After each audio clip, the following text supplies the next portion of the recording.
गणपति या गण ईश। पति और ईश ये दोनों जो शब्द हैं हम इस्तेमाल करते हैं ज़्यादातर जब हम किसी के किंग की बात करते हैं, राजा की बात करते हैं। हाथी के जो ब्रेन के न्यूरॉन्स होते हैं ह्यूमन ब्रेन के न्यूरॉन से 3 टाइम्स होते हैं। भगवान शिव ने जब उनका सर अलग किया तो उन्हें क्रोध क्यों आया? वो तो भगवान है। अगर वो छोटा बाल स्वरूप का सर उस बाल स्वरूप गणपति के लगा रह जाता तो जैसे गणपति से आज आप और मैं कनेक्ट करते हैं वो हम कनेक्ट नहीं कर पाते। भगवान गणेश ने हमें दुर्वा और मोदक के माध्यम से कहीं ना कहीं हेल्थ से भी जोड़ने का प्रयास किया है। हमारे इंडियन सिस्टम में फेस्टिवल्स को ऋतुओं के हिसाब से बांटा गया है, बहुत साइंटिफिकली बांटा गया है। गणपति क्या करते हैं? गणपति का स्वरूप होता है प्योरिफिकेशन का। उनका जो एक स्वरूप आता है जिसको हम थोड़ा स्केरी भी मानते हैं, जो ज़्यादातर तांत्रिक लोग उनकी जो है पूजा करते हैं। ये जो उच्चिष्ट स्वरूप है ये सेक्सुअलिटी को रिप्रेजेंट करता है। गणपति जी को हम मूलाधार चक्र, जो हमारा सबसे पहला चक्र है, जैसे कहते हैं मूल आधार, यानी कि हमारी मूल प्रकृति का जो आधार है उससे जोड़ा जाता है। हर साल सोशल मीडिया पे विसर्जन के बाद फोटोज आती हैं कि मूर्ति ऐसे पड़ी हुई है, तो ये भी तो भगवान का अपमान ही हुआ। जय श्री गणेश। बहुत बहुत स्वागत है आप सभी का पीएमसी हिंदी के इस कार्यक्रम में, जो कि हमने गणेश चतुर्थी के उपलक्ष्य में आयोजित किया है। गणेश चतुर्थी का फेस्टिवल हर साल सितंबर या अक्टूबर के महीने में आता है, जो कि 10 या 11 दिन का फेस्टिवल होता है। और आप लोग जानते ही होंगे कि इस फेस्टिवल में भक्त भगवान गणेश की प्रतिमा को अपने घर लेकर आते हैं, खूब उनकी सेवा करते हैं, उनकी पूजा करते हैं और अपने अनुसार 4 दिन, 5 दिन, 10 दिन या 11 दिन में उनकी मूर्ति को विसर्जित करते हैं। लेकिन हर साल विसर्जन के बाद कुछ फोटोज सोशल मीडिया पर वायरल होती हैं जिसमें भगवान गणेश की मूर्ति समुद्र के किनारे पड़ी होती है। तो क्या ये सच्ची भक्ति हुई? हम बचपन से भगवान गणेश के बहुत सारे कार्टून्स और मूवीज़ भी देखते आ रहे हैं, जैसे बाल Ganesha, oh my friend Ganesha. हमने ये मूवीज़ कार्टून ज़रूर देखी हैं, लेकिन क्या हमने इसके पीछे से जो विजडम हमें मिलनी है, क्या हम वो अपने जीवन में धारण कर पाए हैं? क्या हम भगवान गणेश के स्वरूप से उस स्पिरिचुअल एस्पेक्ट को अपने जीवन में धारण कर पाए हैं? क्या हम उस स्पिरिचुअल एस्पेक्ट को जानते भी हैं? भगवान गणेश की नटखट लोक कथाएं तो हमने सुनी है कि भगवान गणेश नटखट हैं, लेकिन क्या आप जानते हैं कि धर्म की रक्षा के लिए वो शक्तिशाली स्वरूप भी धारण करते हैं? तो भगवान गणेश की इतनी सारी बातें जो हम नहीं जानते हैं, आज इस पॉडकास्ट में हम जानेंगे। हमारे साथ इस पॉडकास्ट में भगवान गणेश पर इतनी सारी जानकारी देने के लिए, उनके आध्यात्मिक महत्व को समझाने के लिए मौजूद हैं पास्ट लाइफ रिग्रेशन कोच और लाइफ कोच हितेश वशिष्ठ जी। चलिए जानते हैं, मिलते हैं हितेश वशिष्ठ जी से और जानते हैं भगवान गणेश जी के स्वरूप के बारे में और उसके आध्यात्मिक महत्व के बारे में।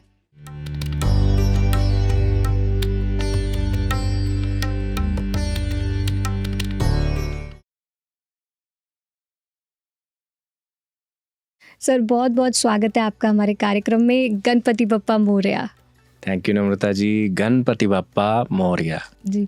सर, हर शुभ कार्य की शुरुआत हम श्री गणेश से करते हैं, तो आज इस कार्यक्रम की शुरुआत भी श्री गणेश से ही करेंगे।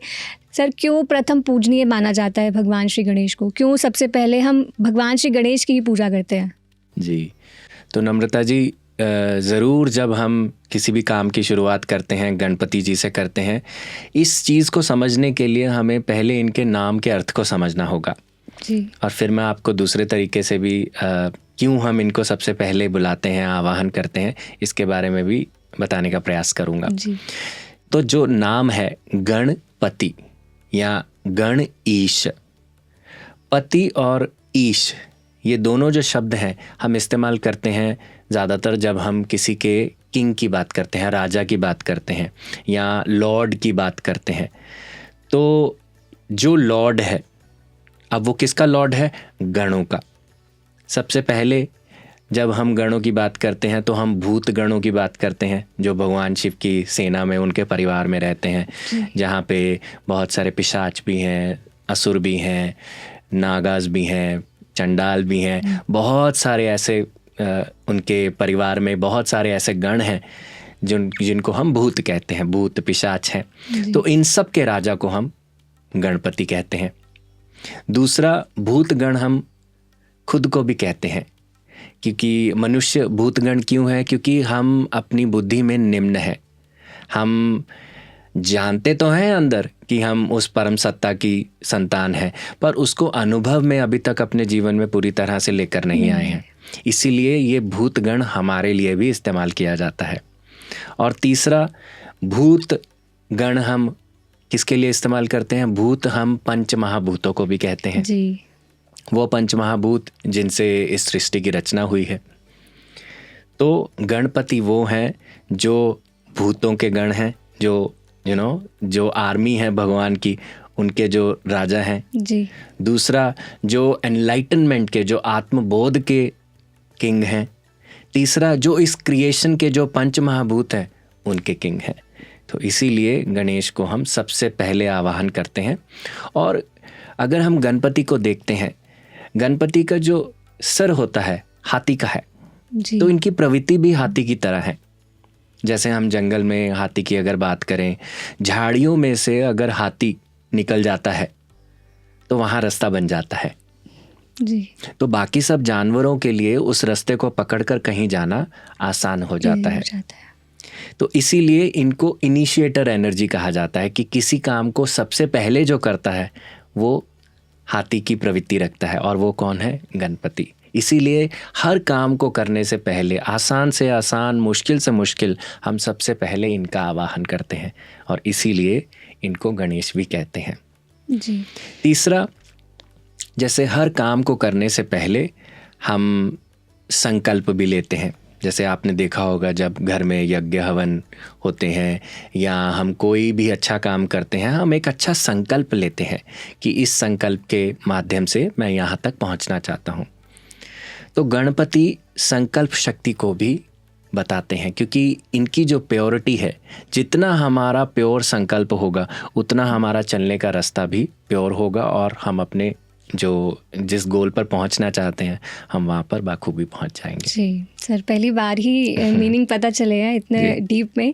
सर, जैसे आपने बताया ना कि गणेश जी को हाथी का सर लगा है, लेकिन अगर हम उनके जन्म के समय की बात करें तब ऐसी जो कथा है, जो पुराणों में वर्णित है कि उस टाइम पे माता पार्वती ने अपने, कुछ जगह पे आता है कि मैल से उनको उत्पन्न किया, कुछ जगह पे ये आता है कि उनके जो उपटन, उन्होंने हल्दी उपटन लगा रखा था, उससे उनका सृजन किया था।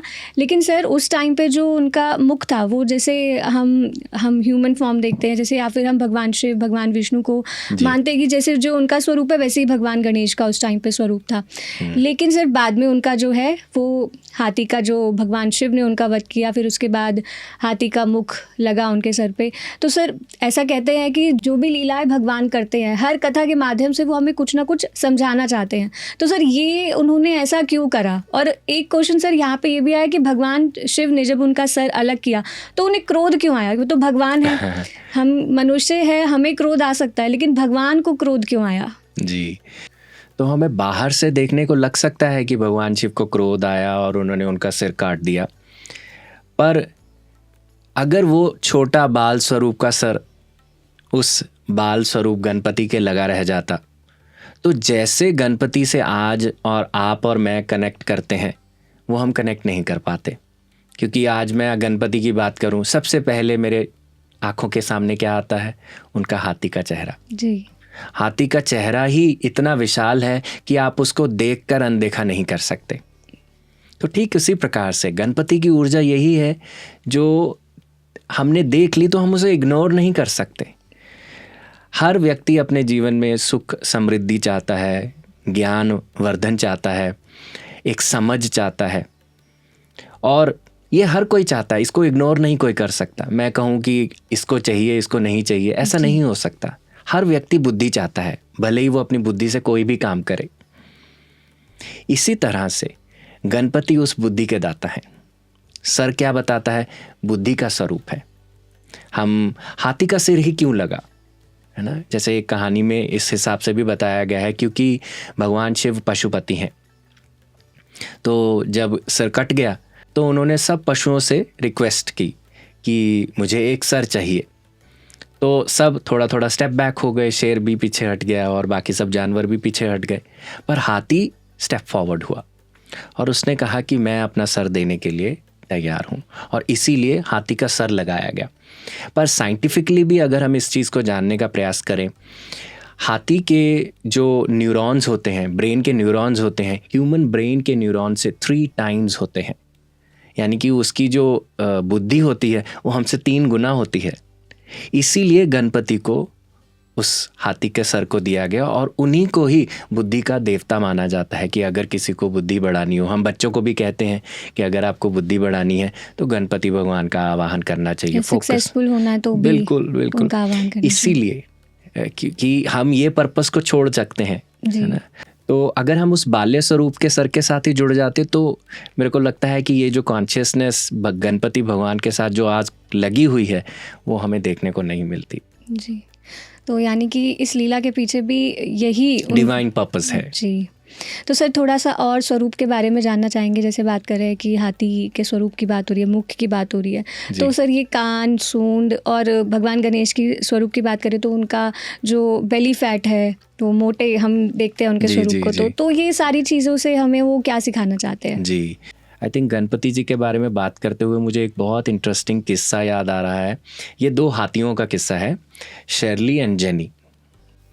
शर्ली एक हथनी थी और सर्कस में काम करती थी, और एक समय पर जाकर वो वृद्ध हो गई और वृद्धावस्था में उसको आर्थराइटिस हो गया। हाथी को आर्थराइटिस हो गया। तो आर्थराइटिस जब हो गया तो फिर वो सर्कस में किसी काम की नहीं रही, तो उसे जू में दे दिया गया और जू में जाकर वो अकेली हो गई। तो परेशान होने लगी और उसको परेशान देखकर जो जू के लोग थे, जो अथॉरिटीज़ थी, उन्होंने देखा कि इसकी हम देखभाल नहीं कर सकते, तो उन्होंने जाकर उसको एक सेंचुरी में छोड़ दिया। अब वहाँ पर शर्ली बड़े आराम से, बड़े प्यार से बाकी सब हाथियों के साथ रहने लगी और कंफर्टेड हो गई। कुछ समय के बाद वहाँ पर जेनी नाम की एक हथनी और आई और वहाँ पर रहने लगी। तो शर्ली जब पहली बार जाकर जेनी को मिली तो वो इस तरह से मिली कि मतलब कि कितना ही प्यार भरा उनका रिश्ता है, और कहीं भी वो कुछ करते, जैसे पानी पीने जाते, कुछ खाना खाने जाते, वो इकट्ठे ही जाते। अपनी सूंड एक दूसरे के साथ हमेशा जैसे अपनी फ्रेंडशिप, हाँ, फ्रेंडशिप का स्वरूप अपना दिखाते रहे कि सूंड एक दूसरे के साथ मिलाकर रखना। तो वहाँ पर जो बहुत सारे रिसर्चर्स थे उनको ये बहुत अचंभा लगा कि ये ऐसा क्यों कर रही है। तो जब उन्होंने दोनों की हिस्ट्री को ट्रैक करा और उन्होंने जाना कि जिस सर्कस से शर्ली आई थी 20 साल पहले, वहीं से जेनी भी आई है। हालांकि जेनी उससे छोटी थी, पर सर्कस में दोनों ने सेम तरह की सफरिंग को सहा और सफरिंग के कारण उनकी जो फ्रेंडशिप बनी वो आज 20 साल के बाद मिलने के बाद भी कहीं ना कहीं एक्टिव है। तो ये हमें क्या बताता है हाथियों के बारे में कि कितनी ज़्यादा इंटेलिजेंस है उनमें जी। तो भगवान का जो स्वरूप है, जो सर है, वो हमें इंटेलिजेंस के बारे में बताता है। और हम जब गणपति की बात करते हैं तो हम बेसिकली क्या कहते हैं? बुद्धि के दाता जी। बुद्धि के दाता। अब कान बड़े हैं, कान बड़े होना यानी कि सुनने में बड़े होना, है ना, ज़्यादा सुनना, ज़्यादा एब्जॉर्ब करना कि लोग क्या कह रहे हैं, उसको पेशेंस से सुनना, गुड लिसनर। और कानों से छोटा है मुंह, कम बोलना तब बोलना जब ज़रूरी है, तब नहीं बोलना जब उसकी ज़रूरत नहीं है। मतलब कि बड़बड़ाना नहीं, गॉसिप नहीं करना, इस वाक क्षेत्र को अच्छे से इस्तेमाल करना। तो इस प्रकार से हमें वो अपने मुख से भी ये बताते हैं। और आंखें उनकी तीखी हैं, जैसे हाथी की आंखें तीखी होती हैं, छोटी होती हैं, यानी कि गहराई में देख सकना, उन परतों में भी देख पाना जहाँ पर लोग नहीं देख सकते। तो ऐसे डीप स्पेस में देख पाना वो हम गणपति से सीखते हैं, है ना। तो और उनकी सूंड हमें बताती है फ्लेक्सिबिलिटी, है ना, एक ऐसा फ्लेक्सिबल अंग जो बड़े से बड़ी चीज़ को भी पकड़ सकता है और छोटे से छोटे तिनके को भी बड़े आराम से उठा सकता है ना। हम 76th वर्स है, ताओ ते चिंग एक पुस्तक है, जैसे हमारे लिए भगवद गीता है, बाइबल है, वैसे ही ताओ समुदाय में है ताओ ते चिंग। ताओ ते चिंग के 76th वर्स में लिखा हुआ है कि जो चीज़ कोमल होती है, जो चीज़ लहराती है, जैसे उन्होंने एक पेड़ की एग्जाम्पल दी है, एक पेड़ पर जो डाली है वो अगर टाइट है तो हवा के झोंका आने से वो टूट जाएगी, पर वहीं अगर वो लहराना सीख जाए तो वो सरवाइव कर जाएगी। तो ठीक उसी प्रकार से डाली की तरह से अगर मैं बात करूं, ये भी लहरा रही है, फ्लेक्सिबिलिटी का प्रतीक है। जो अपने आप को समाज में फ्लेक्सिबल होकर चलता है, अपने आप को अडेप्ट कर लेता है, बुरी सिचुएशन में भी आराम से बैठ जाता है, एक अच्छी सिचुएशन में भी अपने आप को ग्राउंडेड रखता है, ये चीज़ हमें गणपति की सूंड से समझ आती है। और जब हम पेट की बात करते हैं, हमें लगता है कि वो मोटे हैं, पर पेट के साथ हमें ये भी जानना है कि गणपति के पेट के ऊपर एक सांप बंधा हुआ है। और सांप किस चीज़ का प्रतीक होता है? हमारी अवेकनिंग का, स्पिरिचुअलिटी का प्रतीक होता है, हमारी अवेयरनेस का। जैसे सांप को हम जागरूकता के साथ जोड़ते हैं।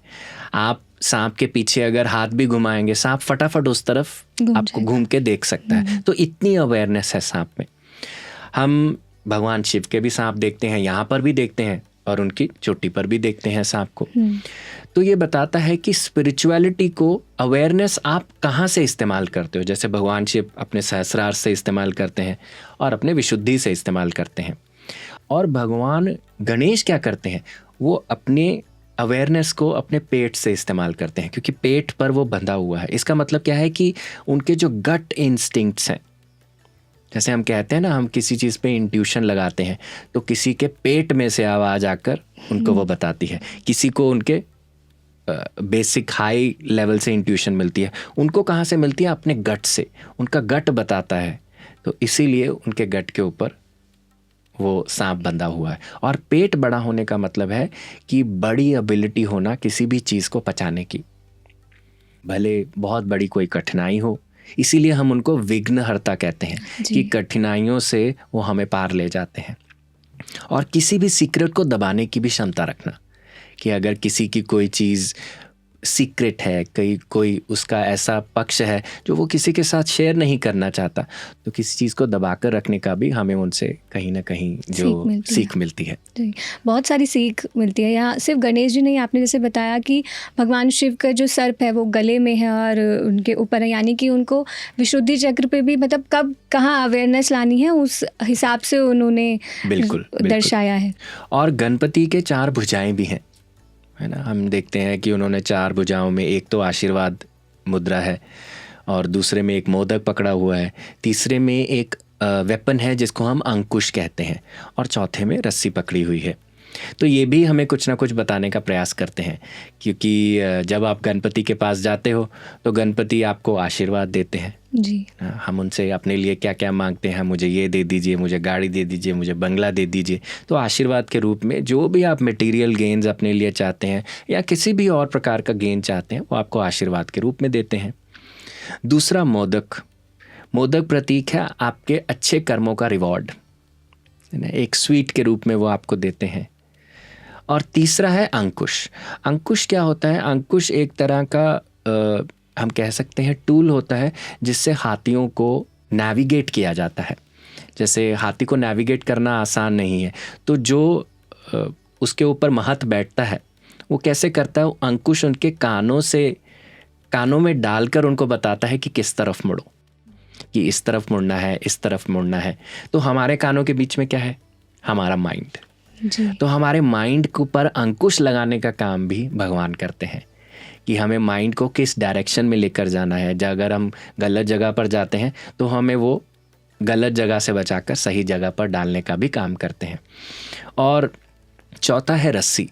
रस्सी काम करती है किसी चीज़ को बांधने का, यानी कि अगर हम गलत जगह पर लगे हुए हैं तो वो वहाँ से खींचकर हमें सही जगह पर लगाते हैं, यानी कि फाइनाइट से इनफाइनाइट तक लेकर जाने की हमें यात्रा बताते हैं, कि हमारा जो सोर्स है हमें वहाँ जुड़ना चाहिए और गलत जगह पर नहीं रहना चाहिए। इसको हम चाणक्य नीति के जैसे साम, दान, दंड, भेद, इनसे भी जोड़ सकते हैं। जैसे वरद मुद्रा, जिससे वो आशीर्वाद देते हैं, है ना, ये मतलब है साम, पीसफुल। साम का मतलब होता है पीसफुल कर देना, किसी को सेटिस्फाई कर देना। तो वो हमें सेटिस्फाई भी कर देते हैं। दूसरा क्या है, दान, जिसको हम कहते हैं मोदक। दान में आपको मोदक मिल जाता है, खाने के लिए मोदक। रिवॉर्ड जिसको हम कहते हैं। दंड किससे मिलता है? अंकुश से, कि अगर आप सही जगह पर नहीं चलोगे तो आपको कान खींच कर भी वापस लेकर जाया जा सकता है। और फिर है भेद।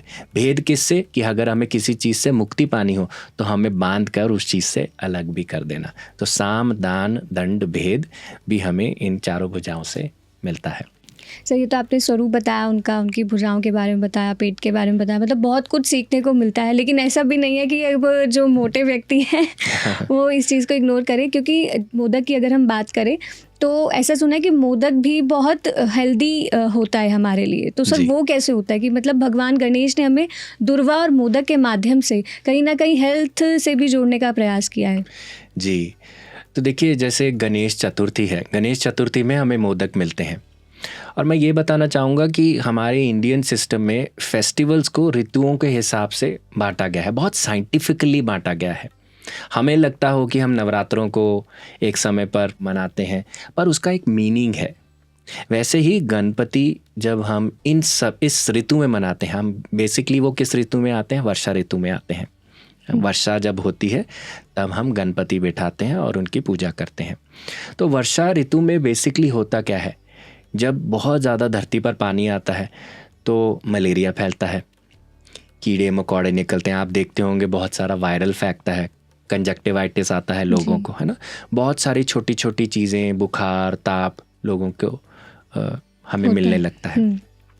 तो जब हम गणपति बिठाते हैं, इसके पीछे साइंटिफिक रीज़न हम देते हैं। गणपति क्या करते हैं? गणपति का स्वरूप होता है प्योरिफिकेशन का, कि हमें जैसे धरती पर बारिश आती है तो प्योरीफाई करती है, क्योंकि हम अभी अभी ग्रीष्म ऋतु से निकल कर हटे हैं, है ना। जब बहुत सारी गर्मी होती है तो हमें प्योरीफाई करने के लिए क्या चाहिए? तालाब जो सूख चुके हैं उनको भरने के लिए क्या चाहिए? जल चाहिए। तो प्योरीफिकेशन का प्रतीक माने जाते हैं। और दूसरा, अब जैसे हम कहें कि आपने मोदक की बात करी, मोदक सबसे हेल्दी क्यों है? क्योंकि उसके 2 मेन इंग्रेडिएंट्स हैं, कोकोनट और जैगरी, गुड़ कह लीजिए। कोकोनट क्यों सबसे ज़्यादा प्योर है? क्योंकि कोकोनट के अंदर कोई भी पेस्टिसाइड इंजेक्शन नहीं लगाया जा सकता, है ना। आप घिया तोरी में कोई भी इंसेक्टिसाइड इंजेक्ट कर सकते हैं, पर कोकोनट में कैसे करेंगे? क्योंकि उसके ऊपर तो एक हार्ड शेल है और वो उसके अंदर नहीं जा सकता। इसीलिए उसको सबसे हेल्दी सुपरफूड माना जाता है। दूसरी चीज़ क्या है? गुड़, जो हमारी गन्ने से निकली है पर वो रिफाइंड नहीं है। जैसे हमारी चीनी जिसको हम सल्फ़र बेस्ड खाते हैं, पर वो सल्फ़र फ्री है और वो उसका प्रोसेसिंग बहुत कम है ना। तो इसीलिए वो भी शुद्धता का प्रतीक है। और ये दोनों को हमें वर्षा ऋतु में खाना चाहिए, क्योंकि इनके अंदर बहुत सारे एंटीऑक्सीडेंट्स हैं। हमारी जैसे गुड़ है, गुड़ हमें क्या करता है? आयरन में रिच सोर्स है। तो हमारे अंदर जो आयरन का जो थकान जो हम ग्रीष्म ऋतु से लेकर आते हैं, जब हम गुड़ खाते हैं तो आयरन हमारे अंदर बढ़ती है, हमारे अंदर शक्ति का जो विकास है वो होता है। तो इसीलिए, और ऊपर से ये कुछ भी तला हुआ नहीं है, इसको हम स्टीम करते हैं। तो यानी कि जो इसका न्यूट्रिशन है वो 90 to 95% वैसे ही रिटेन होता है जैसा वो है। इसीलिए ये सबसे हेल्दी फूड माना जाता है। तो ये कहना गलत नहीं होगा कि गणपति सबसे हेल्थ कॉन्शियस हमारे भगवान हैं। और दुर्वा के पीछे भी एक कहानी है। जैसे एक असुर था, अनलासुर। अनलासुर की प्रवृत्ति क्या थी कि वो गर्मी बहुत, आग बहुत छोड़ता था। तो कहीं भी जाता था आग बरसाने लगता था, और उसने अपनी आग के कारण लोगों के अंदर बहुत सारा, जिसे कहते हैं डर, और बहुत सारा उथल पुथल मचानी शुरू करी। फिर एक समय जब आया जब गणपति ने अनलासुर को खा लिया। जब खा लिया तो वो जो अग्नि थी अब उनके अंदर वो बढ़ने लगी। तो उस ताप को कम करने के लिए उनको दुर्वा दी गई। दुर्वा का बेसिक प्रॉपर्टी क्या होता है कि वो आपके अंदर एक कूलिंग एजेंट की तरह काम करता है। और अगर किसी को पेट में गर्मी के कारण छाले हो गए हों, जिसे हम अल्सर्स कहते हैं, या कोई डाइजेशन इश्यूज़ हों, कोई भी आपके पेट की अग्नि से जुड़ा हुआ कोई भी इशू हो, अगर उसके अंदर दुर्वा का सेवन किया जाता है तो वो क्या करता है?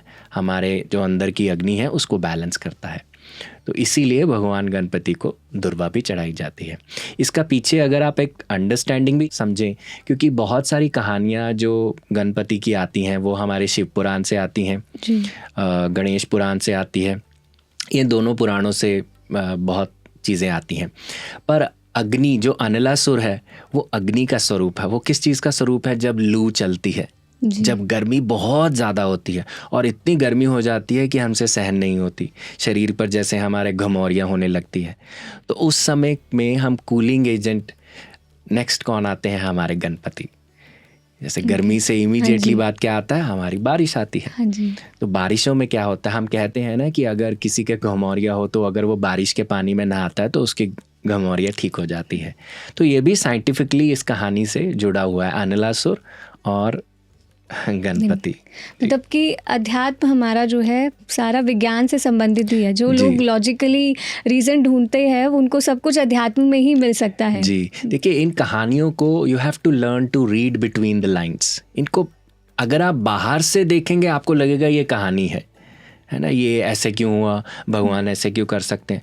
पर अगर आप उसके पीछे की अंडरस्टैंडिंग को समझेंगे, उसके सार की तरफ जाने की कोशिश करेंगे, उसको एक साइंटिफिक माइंडसेट से अंडरस्टैंड करने की कोशिश करेंगे, आपको उसमें बहुत कुछ समझ आएगा कि ये सब कुछ सिंबॉलिक है।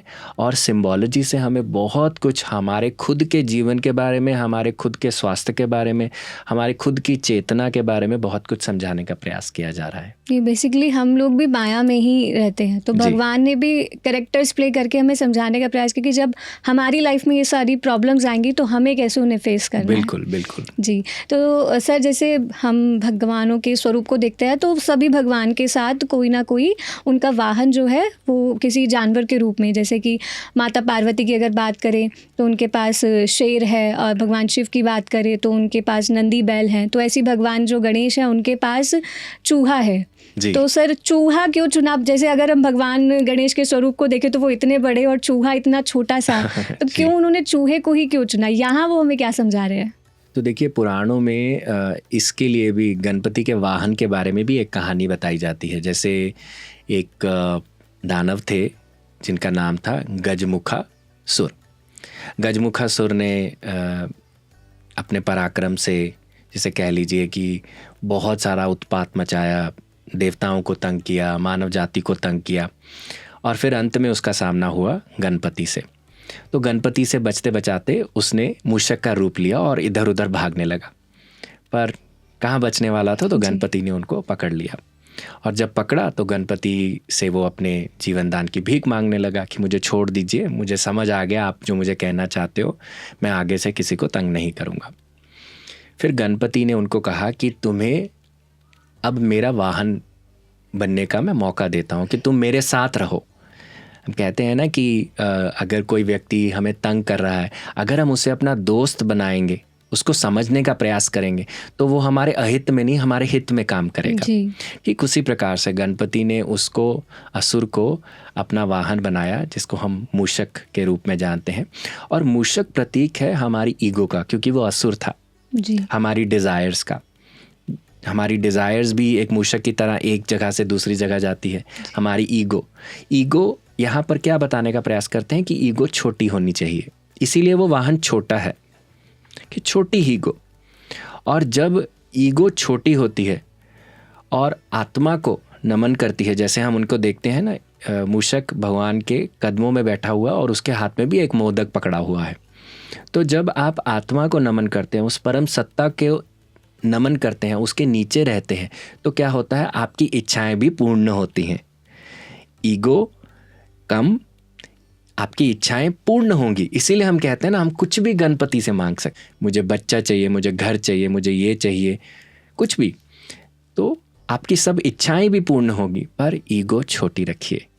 इसी से ही हम गणपति के मूषक वाहन को हम जान सकते हैं। जी सर, भगवान गणेश की हम लोक कथाओं की बात कर रहे हैं, आपने इतनी सारी स्टोरीज बताई हैं, तो ऐसे ही उनकी, जैसे हम भगवान गणेश को देखें तो नटखट भी थे वो। तो एक कथा ये भी आती है कि भगवान गणेश ने चंद्रमा को भी श्राप दिया। तो सर वो स्टोरी भी जानना चाहूँगी, क्या कथा है वो, और वहाँ से क्या मैसेज देना चाहते थे वो हमें? तो देखिए, एक बार की बात है जब गणपति आखेट के लिए निकले हुए थे और मूषक की सवारी कर रहे थे। बड़ी तेज़ तेज़ मूषक चल रहा था और गणपति उसके ऊपर बैठे हुए थे। तो एक इतने बड़ी देह का कोई प्राणी एक छोटे से मूषक के ऊपर बैठा देखकर चंद्रमा को हंसी आ गई। और जब हंसी आई तो भगवान गणपति ने उसके अंदर भांपा कि इसके अंदर अपनी ब्यूटी को लेके एक प्राउड है, इसके अंदर अहंकार है। तो इसी अहंकार को उन्होंने कम करने के लिए उसको कहा कि तुम उतार और चढ़ाव के पक्ष को पकड़ोगे, मतलब कि तुम बढ़ोगे भी और फिर कम भी होगे। तो इसका मतलब देखिए, ये हमें लग सकता है कि ये कर्स है, पर ये कर्स हमें बहुत कुछ हमारे खुद के जीवन के बारे में बताता है। ये बताता है कि जीवन एक सीधी पटरी की तरह नहीं है, इसके अंदर उतार चढ़ाव, ऊपर होना नीचे आना होगा ही होगा। जो दिन देखेगा वो रात भी देखेगा, जिसको उजियारा दिखेगा उसको अंधकार भी कहीं ना कहीं देखना होगा। और ये भी बताता है कि अगर हम एक पक्ष से ज़्यादा जुड़ जाते हैं, जैसे चंद्रमा यहाँ पर अपनी ब्यूटी से ज़्यादा अटैच्ड होकर भगवान का मजाक उड़ा रहा है, तो जो अपनी ब्यूटी से ज़्यादा अटैच होगा उसको अपना जो नॉन ब्यूटी स्टफ़ है ना, जो उसका अगली स्वरूप है, उससे भी साक्षात्कार होना ही होगा। क्योंकि ये हमारे सिक्के के दो पहलू हैं। अगर आप एक चीज़ से चिपकेंगे तो दूसरी चीज़ आपकी तरफ भागेगी, वो इतना भागेगी कि जिससे आप चिपके हुए हैं वो भी आपसे दूर निकल जाएगी, है ना। तो इसीलिए हमें यहाँ पर यह बताया जाता है कि लाइफ एक साइकिल की तरह है, बैलेंस है ना। हम गणपति का सृजन भी बैलेंस को बताता है। हम देखते हैं कि उनको माता ने जब बनाया तो अपने शरीर की जो चंदन और मैल का जो लेप था उससे बनाया और फिर उसके अंदर जान फूकी। तो चंदन और मैल क्या है? स्थूल से बनाया, और जान फूकना क्या है? सूक्ष्म। जो स्थूल और सूक्ष्म का मिश्रण है वो गणपति है, जो स्पिरिचुअल और फिजिकल का मिश्रण है वो गणपति है। और फिर तीसरा, जैसे माँ ने बना दिया, फिर सिर कट गया, सिर किसने लगाया? भगवान शिव ने लगाया। तो जिसका सृजन माँ ने किया, पर जिसको पैदा भगवान शिव ने किया, वो तभी पूर्ण हुए, तभी पूर्ण है। तो इसीलिए इनको बैलेंस का स्वरूप कहा जाता है कि आप इनसे कुछ भी फिजिकल और स्पिरिचुअल प्लेन से रिलेटेड कुछ भी आप इनसे कह सकते हैं और ये आपको बैलेंस में ला सकते हैं। पर मैं ये भी कहूँगा कि हमें अपनी आध्यात्मिक जर्नी में आगे जाते हुए ज़्यादा मांगने पर ध्यान नहीं लगाना चाहिए कि मुझे ये दे दीजिए, मुझे वो दे दीजिए, क्योंकि हम भी पूर्ण तत्व से बने हैं, है ना। अगर हम मांगने पर ज़्यादा ध्यान लगाएंगे तो जो हमारे लिए वास्तव में रखा हुआ है ना, वो हमसे दूर चला जाएगा। तो इसीलिए अगर आप प्रे करना चाहते हैं तो प्रे में अपने लिए बुद्धि मांगिए, समझ मांगिए, क्योंकि इसी के देवता हैं गणपति। ज्ञान मांगिए, है ना। हम बड़ा इनका ज्ञान, हमें हार्ड वर्क तो करते ही थे गणपति, हमें हार्ड वर्किंग दिखते हैं वो, पर स्मार्ट वर्क भी हमें उनसे सीखने को मिलता है। कैसे? आपने वो कहानी सुनी होगी कार्तिकेय और भगवान गणपति की, जब माता के और शिव भगवान के इर्द गिर्द चक्कर लगाते हैं। तो भगवान कार्तिकेय तो पूरी दुनिया का चक्कर लगाने गए, पर उन्होंने माता के और पिता के इर्द गिर्द करके ही कह दिया कि मैंने अपने पूरे ब्रह्मांड का चक्कर लगा लिया। स्मार्ट वर्क, बुद्धि का प्रतीक। तो ये अगर हमें बुद्धिवर्धन करना है तो यही मांगना चाहिए कि मैं अपने जीवन में अपनी बुद्धि से, अपनी सूझबूझ से अपनी सही गलत का निर्णय करना सीखूं और उसी को लेकर अपने जीवन का निर्वाह करूं। जी, परिक्रमा करके उन्होंने एक मैसेज और दिया कि जो शिव और शक्ति हैं उन्हीं को पूरा ब्रह्मांड उन्होंने बताया कि यही, इसी से ही प्रकृति जो है वो बनी है। यही ऊर्जाओं से हमारी पूरी सृष्टि का पूरा जो खेल रचा गया है ये इसी का ही है। सर, अभी तक हम भगवान गणेश के नटखट स्वरूप की बात कर रहे थे, उनके जो हाथी का मुख उनको लगा, फिर आगे के आपने स्वरूप के बारे में जैसे बताया वो अभी तक हमने समझा, लेकिन उनका जो एक स्वरूप आता है जिसको हम थोड़ा स्केरी भी मानते हैं, जो ज़्यादातर तांत्रिक लोग उनकी जो है पूजा करते हैं, तो उसको हम कहते हैं उच्छिष्ट स्वरूप। तो सर, यहाँ पे भगवान गणेश का ये जो स्वरूप है, तो ये हमें क्या समझाना चाहता है? और थोड़ा स्वरूप के बारे में भी आपसे विस्तार से जानना चाहूँगी, क्योंकि ऐसा सुना है कि जो उनकी जांघ पर एक विघ्नेश्वरी नाम की जो देवी है वो बैठी है, जो कि बिना वस्त्रों के है। तो क्या यहाँ पे भगवान का स्वरूप है वो, और एक जो महिला है वो बिना वस्त्रों के, तो यहाँ पे भगवान हमें क्या समझा रहे हैं? तो देखिए, भगवान गणेश के 32 स्वरूप हैं जी। और हर स्वरूप किसी न किसी चेतना को रिप्रेजेंट करता है। जैसे उनका बाल गणेश का स्वरूप है, बाल गणपति। जो व्यक्ति अपने जीवन में फॉर एग्जांपल एक प्लेफुलनेस लेकर आना चाहते हैं या बच्चे को आमंत्रित करना चाहते हैं, कंसीव करना चाहते हैं, तो वो अपने लिए बाल गणेश को उनकी प्रतिमा को अपने जीवन में लेकर आते हैं। तो ऐसे ही एक स्वरूप है जिसको हम कहते हैं उच्चिष्ट गणपति। अब ये स्वरूप इसलिए मिस्टिकल माना जाता है क्योंकि भगवान की गोद में एक स्त्री, एक देवी बैठी हैं जिनको हम विघ्नेश्वरी कहते हैं, जैसे आपने कहा, और भगवान के तीसरा नेत्र भी बना हुआ है। तो ये फॉर्म मिस्टिकल इसलिए माना जाता है क्योंकि जब भी किसी डेटी को किसी स्त्री तत्व के साथ बहुत क्लोज दिखाया जाता है तो उसे तंत्र से रिप्रेजेंट किया जाता है। जैसे अर्धनारीश्वर है ना, कॉमन व्यक्ति उसकी पूजा नहीं करता है ना, पर जो व्यक्ति ज़्यादा तांत्रिक प्रैक्टिसेस में होते हैं वो अर्धनारीश्वर स्वरूप को पूजते हैं। क्योंकि अर्धनारीश्वर का मतलब क्या है कि वो ईश्वर जिसका आधा भाग नारी का है जी। वो ना नारी है, वो ना पुरुष है। ठीक उसी प्रकार से जब भगवान के गोद में विघ्नेश्वरी बैठी हुई हैं तो ये उनका भी अमेलगमेशन बताता है फेमिनिन और मैस्कुलिन एनर्जीज का, पुरुष और प्रकृति का जो विवाह है, जो सम्मिलन है, वो उससे शो होता है। और इसे तांत्रिक इसलिए पूछते हैं क्योंकि तांत्रिक पद्धतियों में जैसे 2 पथ होते हैं, जैसे हम कहते हैं राइट हैंड पाथ और left hand path. Right hand path क्या होता है, जिसमें हम कहते हैं कि आप अगर भगवान को पाना चाहते हो तो आपको पूजा अर्चना करनी चाहिए, आपको मेडिटेट करना चाहिए।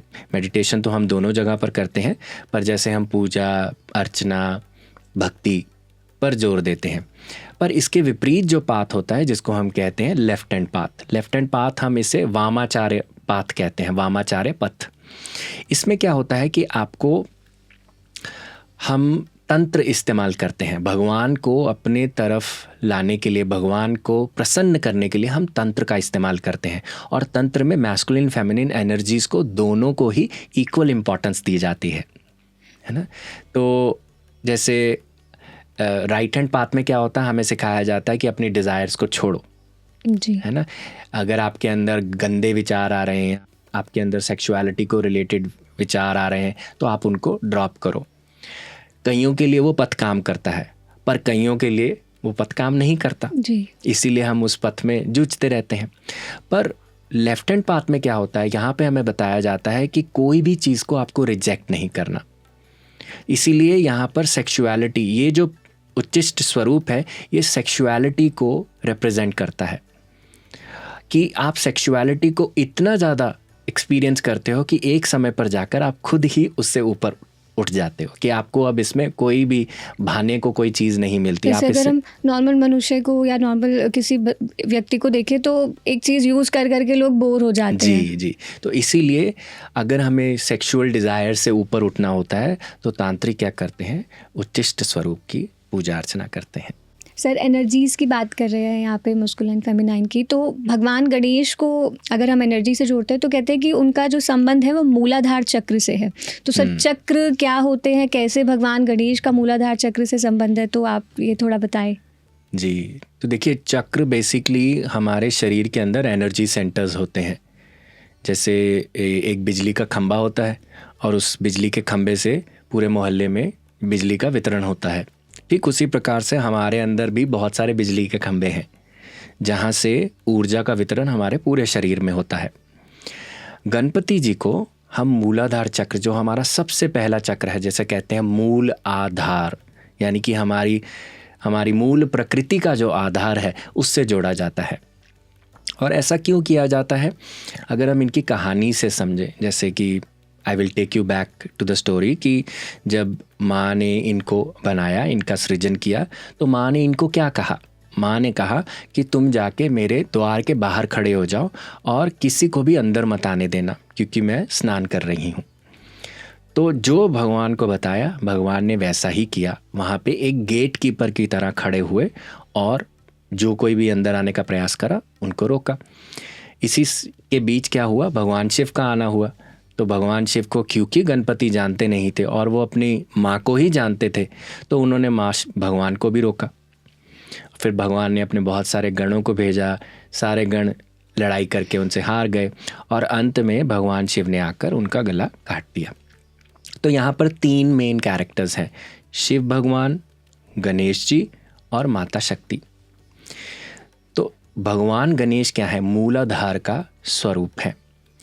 अब मूलाधार में क्या होता है, हमारी शक्ति पड़ी होती है जो सोई होती है, जिसको हम कहते हैं कुंडलनी। इसको हम कूला माता भी कहते हैं। कूला माता यानी कि हमारे अंदर ऊर्जा का ऐसा भंडार है जो हमारी जीवात्मा को हमारे परमात्मा स्वरूप से जोड़ती है, ऐसा ऊर्जा का भंडार है। तो शक्ति का स्वरूप उस मूलाधार चक्र में कहीं ना कहीं सोया होता है। हम अवेयर नहीं होते। हम अवेयर नहीं होते। क्यों नहीं अवेयर होते? क्योंकि हम बड़ा अनकॉन्शियसली अपने जीवन को जीते हैं। हम अपने बॉडी को ही सब कुछ समझते हैं, हम इससे अपने आप को आगे जानने का प्रयास नहीं करते। तो रोज़ की भेड़ चाल में जब हम खोए हुए हैं तो क्या है, ये ऊर्जा सोई हुई है ना। हम उस ऊर्जा का मे बी 4-5% भी इस्तेमाल नहीं कर रहे हैं, है ना। तो ये जब ऊर्जा सोई हुई है, और शिव भगवान क्या रिप्रेजेंट करते हैं, हमारे सहस्रार को रिप्रेजेंट करते हैं जो हमारा परमात्मा स्वरूप है। तो एक तरफ हमारा जीवात्मा स्वरूप, जिसको हम शक्ति का स्वरूप कह सकते हैं, जो किसी भी रूप में ढाली जा सकती है पर वो सोई हुई है। और उस शक्ति को किससे मिलना है? परमात्मा से मिलना है। ऐसे नहीं मिल सकती। क्यों नहीं मिल सकती? उसको गणपति को गेट कीपर है, गणपति से होकर ही जाना पड़ेगा। तभी जब हम कहते हैं ना, जब हम कुंडलनी साधना करते हैं, आप एकदम से अपनी कुंडलनी शक्ति को नहीं उठा सकते। आपको अपने हर चक्र पर काम करना होता है, फिर ही कुंडलनी को आप उठाते हैं, है ना। हम बहुत सारे केसेस सुनते हैं, लोगों ने कम नॉलेज में, आधी जानकारी से, जो भी था, उन्होंने कुंडलनी शक्ति को उठाया और फिर वो प्रॉब्लमेटिक सिचुएशन में आ गए, है ना। कोई डिप्रेशन में चला गया, किसी को पागलपन होने लगा। क्यों होने लगा? क्योंकि जो विद्या है उसको समझा नहीं। तो विद्या कहती है हमें कि सबसे पहले हमें अपनी ईड़ा और पिंगला पर काम करना चाहिए।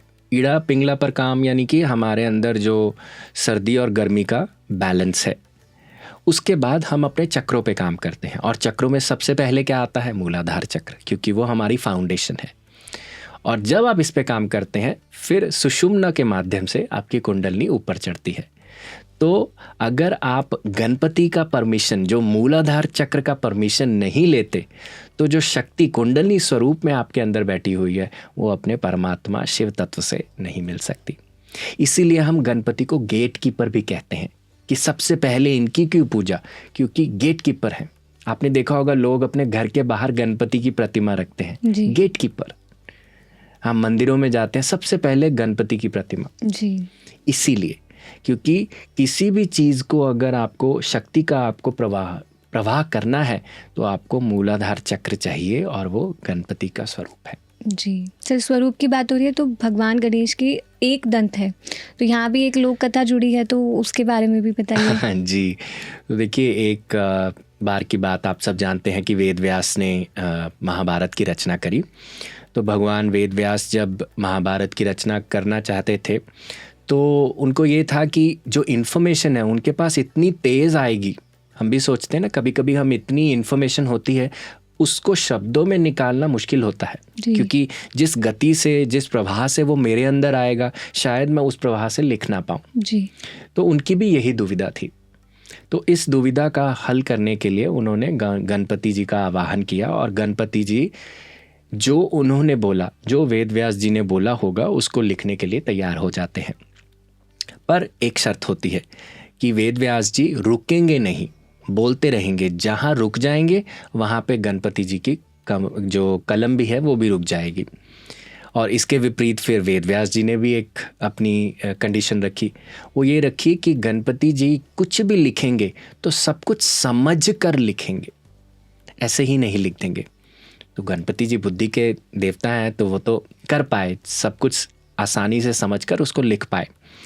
पर एक समय पर जाकर, क्योंकि उनकी राइटिंग इतनी तेज़ थी, जैसे स्टेनोग्राफी बहुत तेज़ होती है, इस तरह से इतनी तेज़ होने लगी कि उनकी जो कलम थी वो टूट गई। अब वो कलम जब टूट गई तो उन्होंने अपना एक दांत तोड़ा और उस दांत से उस महाभारत को पूरा किया। फिर वेद व्यास जी जब उनसे प्रसन्न हुए तो उन्होंने उनको एक दंत नाम दिया।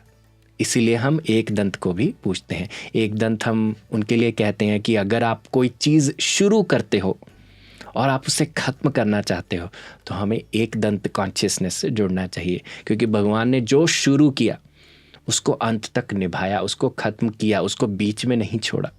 और ये हम सबको सीखने की ज़रूरत है ना। हम अपने जीवन में बहुत सारी चीज़ें शुरू करते हैं।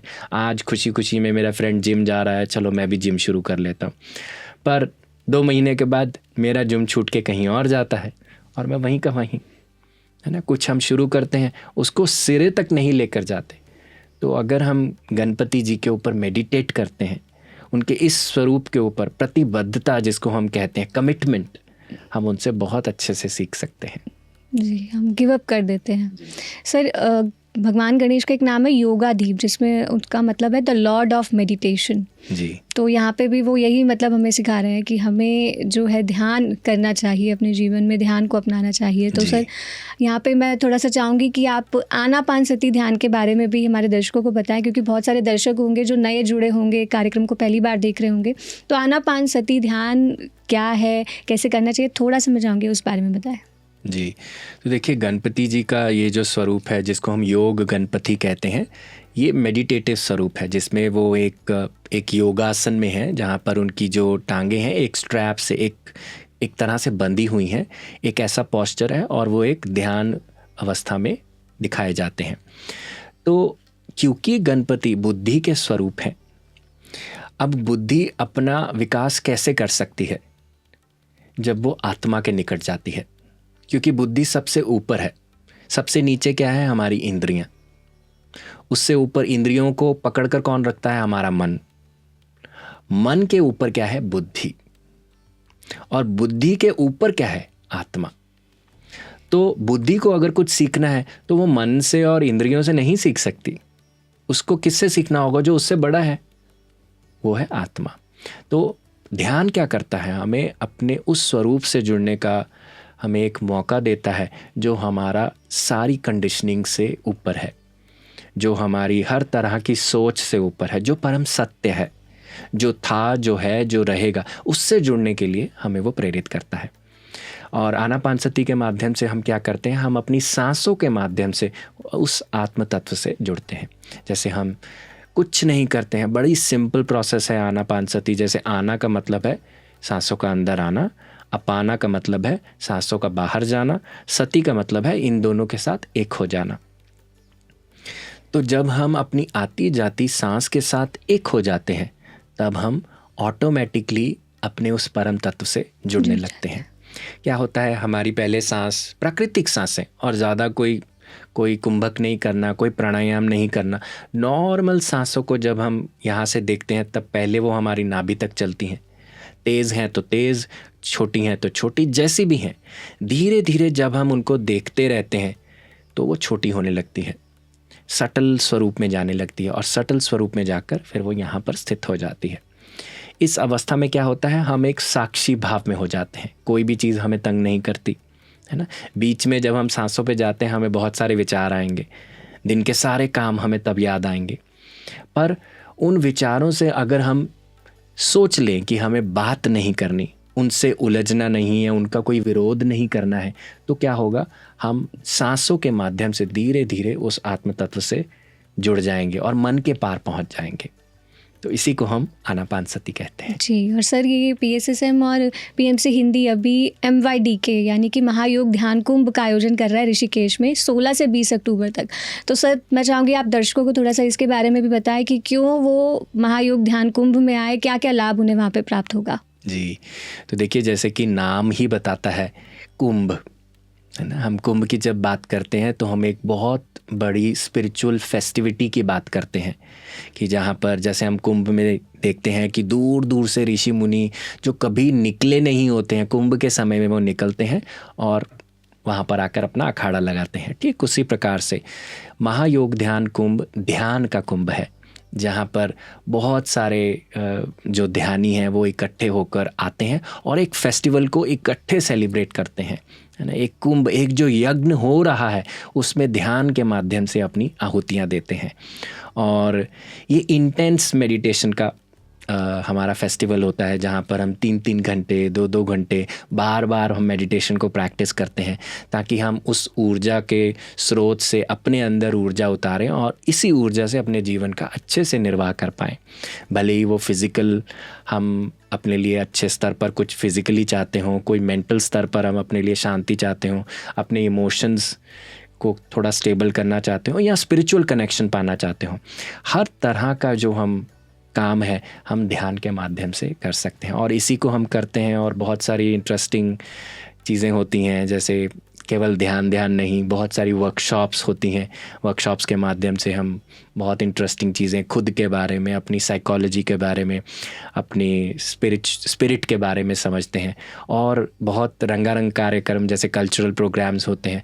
एक परिवार की तरह हम सब इकट्ठे आते हैं और इस स्पिरिचुअल फेस्टिवल को जी, गंगा किनारे भी होगा और साथ में फुल मून भी है। बिल्कुल सही बात, लाभ ही लाभ है, बिल्कुल लाभ है। तो दर्शकों मैं आपको बताना चाहूँगी कि यदि आप इस महायोग ध्यान कुंभ में जुड़ना चाहते हैं तो आप हमारी जो वेबसाइट है mydkindia.org, वहाँ पे जाइए, अभी रजिस्ट्रेशन कर लीजिए। वहाँ पे आपको फॉर्म फिल करना है, उसके बाद आपको एक व्हाट्सएप ग्रुप से जोड़ा जाएगा जहाँ पे आपको लेटेस्ट अपडेट्स मिलते रहेंगे। Website mydkindia.org। जी सर, वापस गणपति जी पे आते हैं। तो सर, गणपति जी का जो फेस्टिवल है यानी कि गणेश चतुर्थी का जो फेस्टिवल है वो हम 10-11 दिनों का ये फेस्टिवल होता है जिसमें हम भगवान गणेश को अपने घर पे लाते हैं और 10 से 11 दिन के बाद कुछ लोग 4-5 दिन अपने अकॉर्डिंग उनको विसर्जित करते हैं। पर सर, हर साल सोशल मीडिया पे विसर्जन के बाद फ़ोटोज़ आती हैं कि मूर्ति ऐसे पड़ी हुई है, तो ये भी तो भगवान का अपमान ही हुआ। अभी तक आपने बहुत सारी चीज़ें बताई कि हमें भगवान गणेश से सीखने को इतना कुछ मिलता है, लेकिन हम सीख तो कुछ नहीं रहे। हम तो ये कहीं ना कहीं तो अनादर ही हो रहा है भगवान का। जी बिल्कुल, क्योंकि देखिए जब हम चीज़ों को ग्रॉस लेवल पे समझते हैं, क्योंकि आज हम जब गणपति की बात करते हैं तो हमें लगता है डीजे चल रहा है जी, है ना, हमें सिर्फ डीजे की याद आती है कि हम डांस कर रहे हैं, अच्छा खाना खा रहे हैं। पर जो सार है इस सीज़न के हिसाब से, जो प्योरिटी का सार हमें गणपति जी से मिलता है, जो बुद्धि के दाता हैं, जो समझ हमें उनसे मिलती है, अगर हम इस सार को नहीं समझेंगे तो फिर हम इस चीज़ को आगे नहीं लेकर जा सकते हैं ना। तो देखिए, मूर्ति पूजा अपनी बात है। हम बहुत तरह की मूर्तियाँ बनती हैं आजकल, कोई प्लास्टर ऑफ पेरिस की बनाता है, जो भी है पीओपी यूज़ करते हैं लोग। पर इसका एक दुष्प्रभाव भी हमारी प्रकृति पर आता है।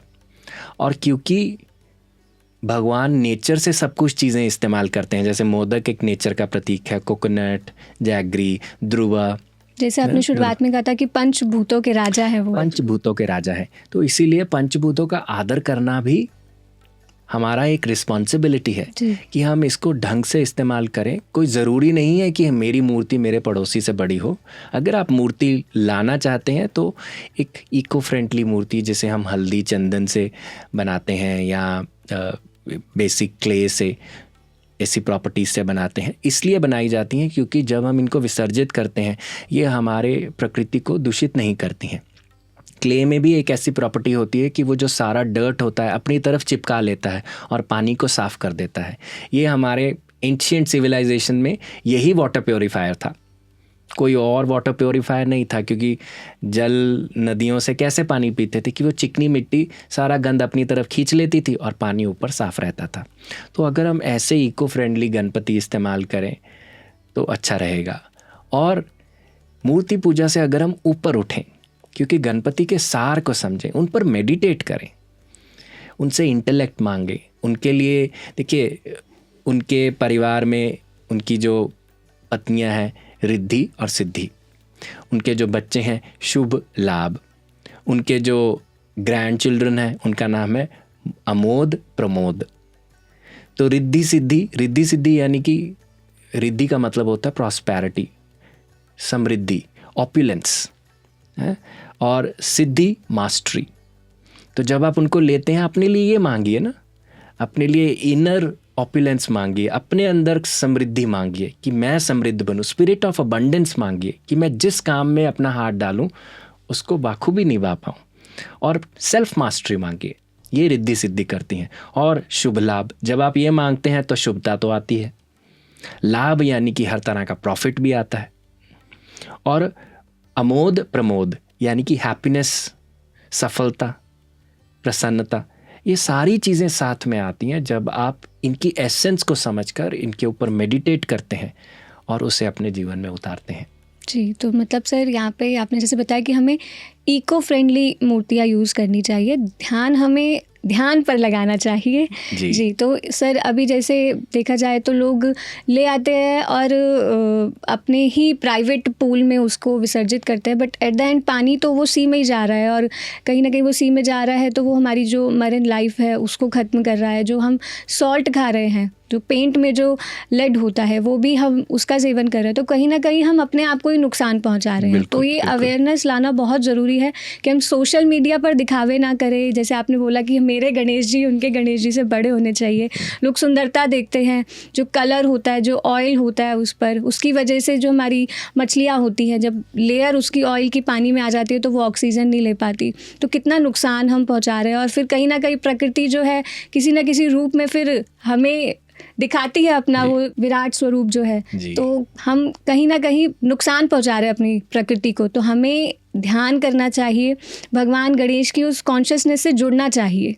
जी, देखिए, अगर आप भगवान गणपति की माँ है शक्ति, प्रकृति, अगर आप प्रकृति का अनादर करेंगे तो गणपति कैसे खुश होंगे, है ना। और पंच तत्वों का अनादर करना यानी कि गणपति का अनादर करना। आप पानी कहीं भी हो, अगर आप उसे खराब कर रहे हैं, व्यर्थ ही वेस्ट कर रहे हैं, तो एक तरह से ये उनका ही अनादर है। जी, तो उनका सम्मान करना यानी कि उस गणपति चेतना का सम्मान करना। जी सर, यहाँ एक चीज़ और मैं आपसे समझना चाहूँगी कि जैसे हम खुशी खुशी भगवान गणेश को घर पे लेकर आते हैं, लेकिन जब हम उसे विसर्जित करने जाते हैं तब भी हम खुशी खुशी उन्हें विसर्जित करते हैं। तो यहाँ पत्री जी भी कहते हैं कि हमें मृत्यु को सेलिब्रेट करना चाहिए।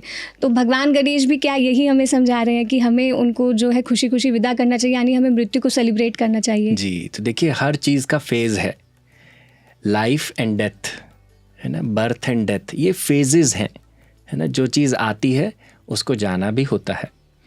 तो फेयरवेल अगर हम खुशी खुशी देंगे, ज़रूरी नहीं है कि हम आंसू बहा के किसी के लिए पीड़ा लेकर और दुख तकलीफ़ से उदास होकर किसी को भेजें, है ना। भेजना किसी भी तरह का हो सकता है। आज मेरे घर कोई मेहमान आया है, वो अगर जा रहा है, मेरा दिल उससे इतना जुड़ गया, मैं उदास हूँ, तो फेयरवेल अच्छे तरीके का।